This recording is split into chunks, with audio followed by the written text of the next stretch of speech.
वालेकुम, मेरा नाम है शहजाद शाह और आप लोग देख रहे हैं Shahzad lecture. So dear students, आज मैं आप लोगों के लिए एक्सरसाइज 1.2 का क्वेश्चन नंबर 1 लेकर आ चुका हूं। सो सवाल शुरू करने से पहले अगर आप हमारे चैनल पर नए हैं तो हमारे चैनल को सब्सक्राइब करना ना भूलिएगा। सो डियर स्टूडेंट्स, अब हमारे पास 1.2 शुरू हो चुका है और 1.2 का क्वेश्चन नंबर एक्सरसाइज 1.2 हमारे पास सारे के सारा क्वेश्चन किस चीज से होगा, solve by using quadratic formula. अब मैं आप लोगों को बताऊंगा कि क्वाड्रेटिक फार्मूला है क्या। सबसे पहले क्वाड्रेटिक फार्मूला को मैं आप लोगों को बताता हूं। हमारे पास क्वाड्रेटिक फार्मूला ये है कि x is equal to minus B plus minus under root B का square minus 4ac divided by 2a। Dear students, अब हमारे पास ये फार्मूला, इस फार्मूले की मदद से हमें इस क्वेश्चन को हल करना है और बाकी जितने भी क्वेश्चन आएंगे इससे रिलेटेड हम किस चीज से हल करेंगे। ये क्वाड्रेटिक फार्मूला हमारे पास ये रहा, ये हमारे पास क्वाड्रेटिक फार्मूला है। अब इस सवाल को भी हमने क्वाड्रेटिक फार्मूला में हल करना है, लेकिन इसके लिए शर्त यह है कि वो स्टैंडर्ड फॉर्म में होना चाहिए। अब स्टैंडर्ड फॉर्म हमारे पास क्या है, यानी ax square plus bx plus c is equal to 0। इसको कहते हैं स्टैंडर्ड फॉर्म। Standard form. अब हम क्या करेंगे, ax plus B X plus C is equal to 0। इस फॉर्म में अगर हमारे पास क्वेश्चन मौजूद हो तो हम क्या करेंगे, फिर ये क्वाड्रेटिक फार्मूला में हल हो सकेगा। वरना अगर इस फॉर्म में नाम मौजूद नहीं है तो हम क्या करेंगे, पहले इसको इस फॉर्म में लाएंगे। अब हमारे पास जो चूंकि इसी फॉर्म में मौजूद है, इसको हल करना हमारे लिए आसान होगा। सो अब मैं आप लोगों को क्वेश्चन के जरिए से समझाऊंगा।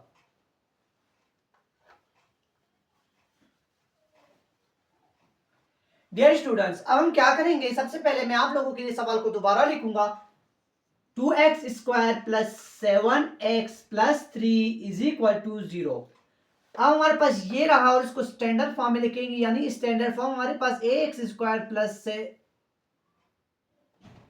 Plus B X plus C is equal to 0।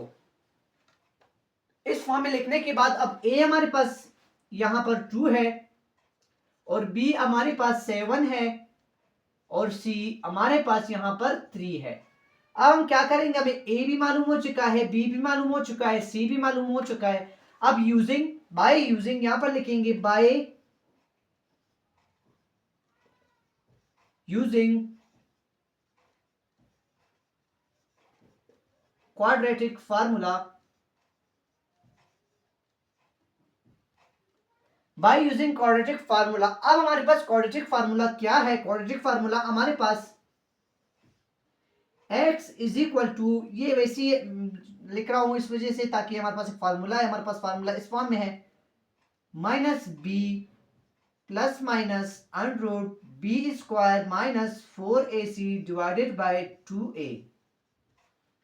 अब यहां पर जहां पर a है उसकी जगह में 2 पुट करेंगे, जहां पर b है उसकी जगह प्लस 7 पुट करेंगे और जहां पर हमारे पास 4ac जहां पर हमारे पास c है और यहां पर पुट करेंगे 3 को। सो इसको पुट करेंगे। अब हम देखेंगे हमारे पास b हमारे पास 7 है, so minus 7 plus minus under root हमारे पास 7 का होल स्क्वायर माइनस 4 अपने जगह पे रहेगा। a हमारे पास 2 है और c हमारे पास 3 है। ये डिवाइड हो रहा है 2, a हमारे पास क्या है 2 है। सो डियर स्टूडेंट्स, अभी ये हमारे पास इस फॉर्म में आ गया। अब हम क्या करेंगे, इसका स्क्वायर रूट मालूम करेंगे और इनको आपस में मल्टीप्लाई करेंगे, इसको भी आपस में मल्टीप्लाई करेंगे। फिर देखेंगे अगर इसका परफेक्ट स्क्वायर मिला तो इसे काट देंगे और अगर ना मिला तो उसको आगे हल करेंगे।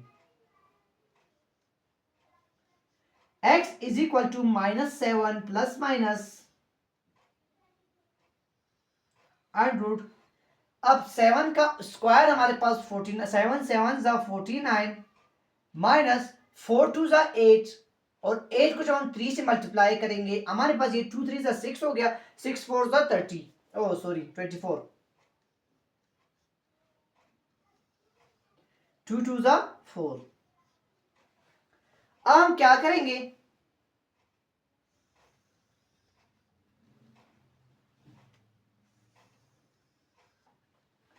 यहां तक आने के बाद अब 49 को माइनस करेंगे, 49 से 24 माइनस करेंगे।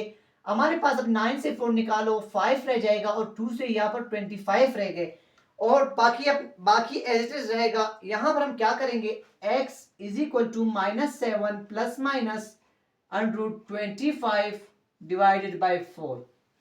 अब हम क्या करेंगे, 25 हमारे पास उसका परफेक्ट स्क्वायर है और स्क्वायर रूट है।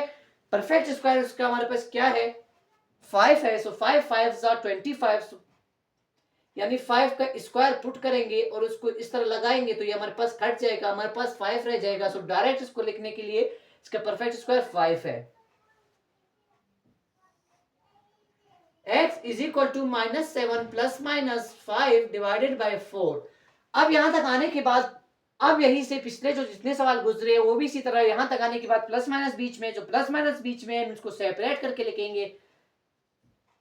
सेपरेट करने के लिए x is equal to -7 minus 5 divided by 4, x is equal to -7 plus 5 divided by 4, sorry divided by 4। अब हम क्या करेंगे, ये माइनस माइनस आपस में प्लस हो जाएंगे, लेकिन साइन माइनस का लगेगा। और 7 को जब 5 से प्लस करेंगे हमारे पास आ जाएगा 12 डिवाइडेड बाई 4। और यहां पर x इज इक्वल टू, यहां पर -7 को +5 यानी 7 से 5 निकालेंगे हमारे पास 2 रह जाएगा, लेकिन -2 रह जाएगा क्योंकि 7 के साथ माइनस है। और 4 एज इट इज। अब ये भी कट रहे और ये भी कट रहे, 4 1 जा 4, 4 3 जा 12, 2 1 जा 2, 2 2 जा 4। x इज इक्वल टू -3 और x इज इक्वल टू -1/2। यहां पर हमारे पास एक x की वैल्यू -3 है, दूसरे x की वैल्यू -1/2 है। सो हमारे पास दोनों x की वैल्यू मालूम हो चुके। हम क्या करेंगे, इसको सॉल्यूशन सेट में पुट करेंगे। Solution set is equal to -3 -1/2, ये इसका आंसर है। सो डियर स्टूडेंट्स, आज के लिए इतना ही, मिलते हैं अगले वीडियो में। अल्लाह हाफिज।